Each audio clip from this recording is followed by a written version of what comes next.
Welcome back, Rebel Scum. I'm Chewbubba01. In this episode, we're diving into my playthrough and doing a quick review and some play tips for 2006's Star Wars Empire at War. While the menu screen makes it look like a first or third person game, don't be fooled, it is not. This is an RTS, a real-time strategy game, which means you micromanage troops and resources over battlefields on land and in space, basically a Star Wars accountant. And while you're doing that, your opponent is also building troops and ships in real time and trying to take over the galaxy just like you. When I began playing this game, I was having a lot of deja vu, and at some point I decided I must have played a free demo of the game a long time ago, and I may have. But when I was logging games into my GG account, it's like Letterboxd but for games, ggapp.io, look for Chewbubba01. I happened to notice this. I already owned a digital copy and played it back in 2016. Ooh well. Armor ready. So looking at the menu, there are a couple of options to play here.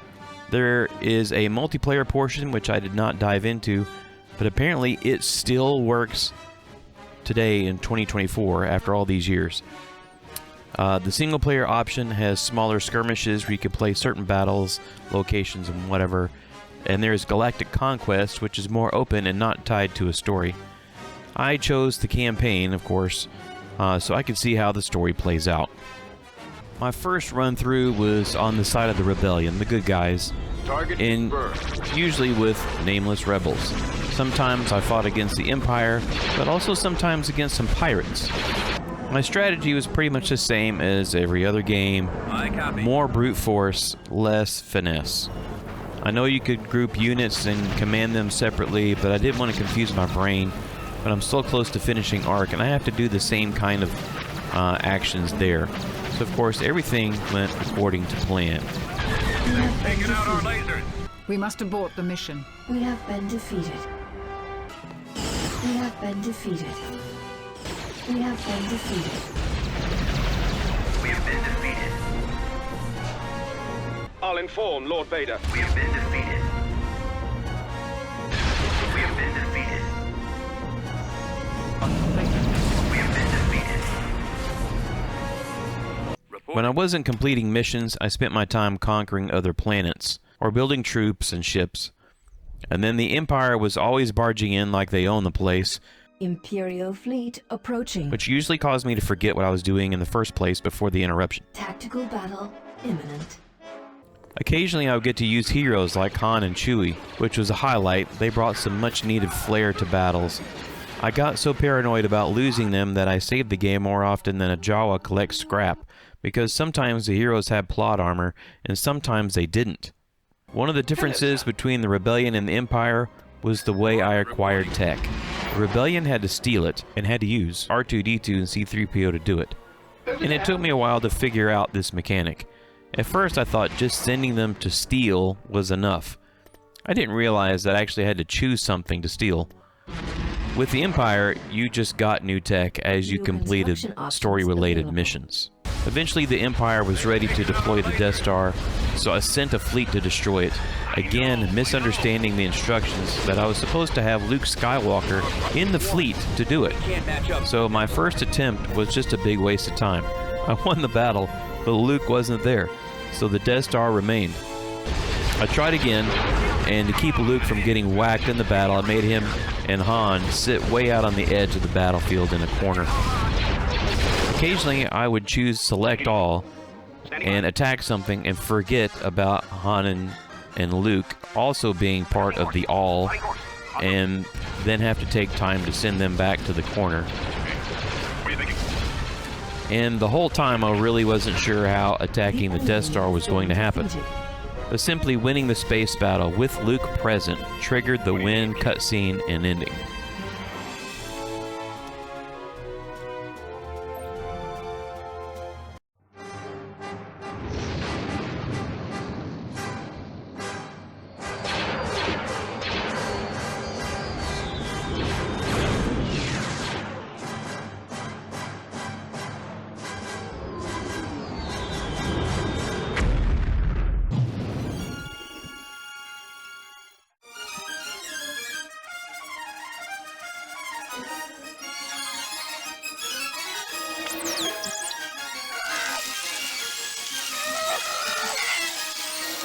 Then it was on to the Empire, and it was off to a great start.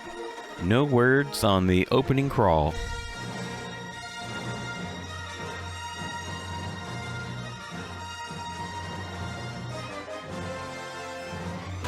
Oh well. And you start with Vader, our resident troop crusher, who is pretty OP during the early missions. He can wipe out large numbers of troops at once, or he can pick them apart one by one with his lightsaber. In fact, I used Vader on most land battles until close to the end when I was afraid his plot armor was past its warranty. Late in the game as the Empire, you get to play as the Emperor himself. The instructions were kind of vague, telling me to escort him to a planet, but nothing else. After a space battle, a land battle commences, and I assembled a big landing party, but only the Emperor and 2 Royal Red Guards showed up. The Royal Guards didn't last long, since I didn't know what I was doing, and it took a bit to figure out how to use the Emperor's powers to force the enemy to fight on my behalf. But it was kind of cool and challenging after that. Again, very late game, you're sent to Tatooine to recover the Death Star plans. Once you defeat all the other rebels and capture Leia's starship, the mission ends. That's about the extent of the story on the Empire's side of things. Diplomatic immunity is worthless now. Eventually, at the end, you acquire the Death Star, and I wanted to blow up Tatooine, and surprisingly I could. System I control knew Anakin achieved. didn't like sand. I don't like sand. It's coarse and rough and irritating, and it gets everywhere.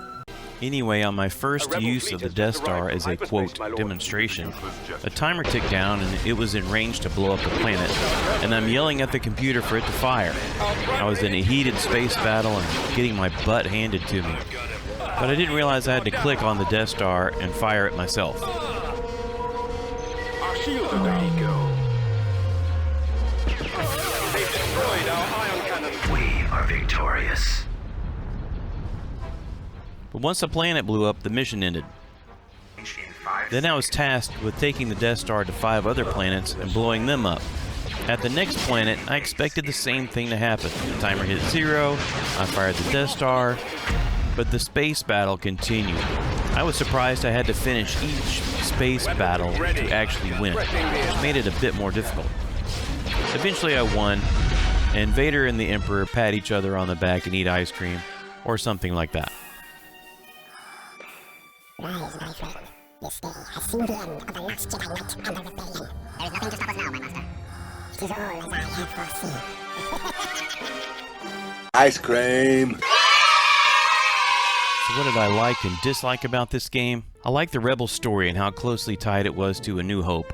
And I like the overall idea of Y-Wing Rebels squadron versus the reporting. Empire, and you can choose to be either side. Beyond that, well, this is kind of a bummer, but I just don't like RTS or real-time strategy games. I've played StarCraft, and I liked it enough to play Y-Wing the squadron Brood War reporting. expansion.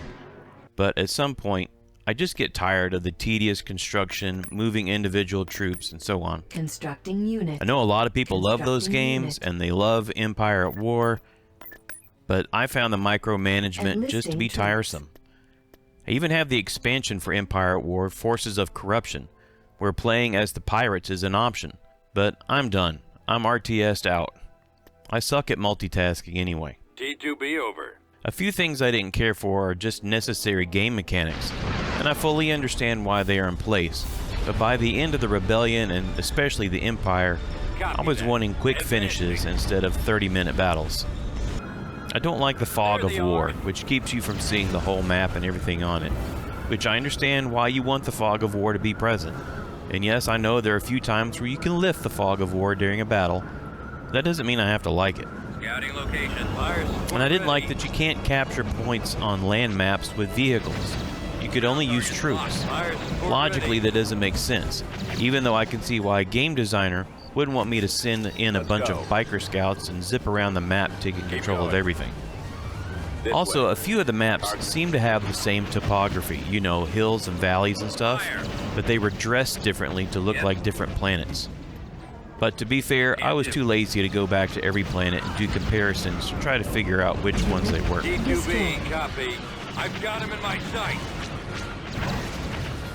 Cannons charged. I'll follow you. I also wasn't a fan of the clock stopping when I entered battle. I'd be producing ships and troops and stuff, and the enemy would attack, and all that production stops until the battle is over. This meant a lot of waiting around in between battles while stuff was building and being produced. And lastly is the much hyped cinematic camera or battle cam trademark. This looks great on the menu screen, but it's only good during the game if you want no idea of what's going on. The camera jumps around and you can't see what's happening to your ships or their ships. It's just a great way to lose by turning that on. If for some reason you decided you want to tackle this game, here's a few tips I can give you from my own experience. Number 1, ground-to-space cannons like the ion cannon for the Rebels or the hyper-velocity cannon for the Empire are a must for defense. I won so many battles with only a couple of ships left and the ion cannon. Use them like your life depends on it, because it does. Second, both sides offer bombing runs during land battles, but you have to have a fleet in orbit to access it. Bombing runs take out lots of enemies at once or big targets really fast. They are super helpful. I've got my approach vector. Third, in space battles, take out the hangars as soon as you can. Large Imperial ships carry TIE fighters and bombers on board. Eliminate the hangars and they can't launch. Same for the space stations on both sides. Knock out the hangars to prevent them from endlessly launching small fighters and bombers. Fourth, when tasked with capturing a certain planet, I captured all the planets I could around it first. Surround that planet like a hut at an all-you-can-eat buffet. That seemed to reduce the chance of retaliation and the enemy getting the planet back before I could build a defense for it. Fifth, once you get the biggest of ships near the end of the game, watch out for the asteroid fields and the space battles. The small ships seem to do just fine going through the asteroids, but I lost a Star Destroyer because of the damage done trying to fly it through the asteroids. And then lastly, as the Empire, you can hire bounty hunters to kill off heroes and commanders, but I never ever used them. They might have helped against field commanders, but I never saw any rebel heroes to send bounty hunters after. You can save some money by not building the hut palaces that generate the bounty hunters. So that's my journey through Empire at War. Thanks for watching. I'll catch you next time, and may the Force be with you always. Unless you're the Empire.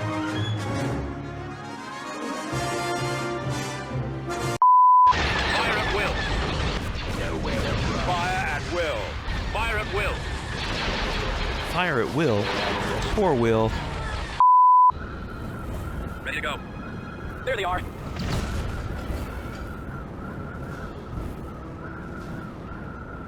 Scouting location. Fire support ready. Ground target locked. Fire support ready. Executing flight. Ready for attack. I'll follow your lead. Right, sir. On our way, sir. We've secured a build pad. Repair station constructed. Getting out. We are victorious. Nobody wants Hoth.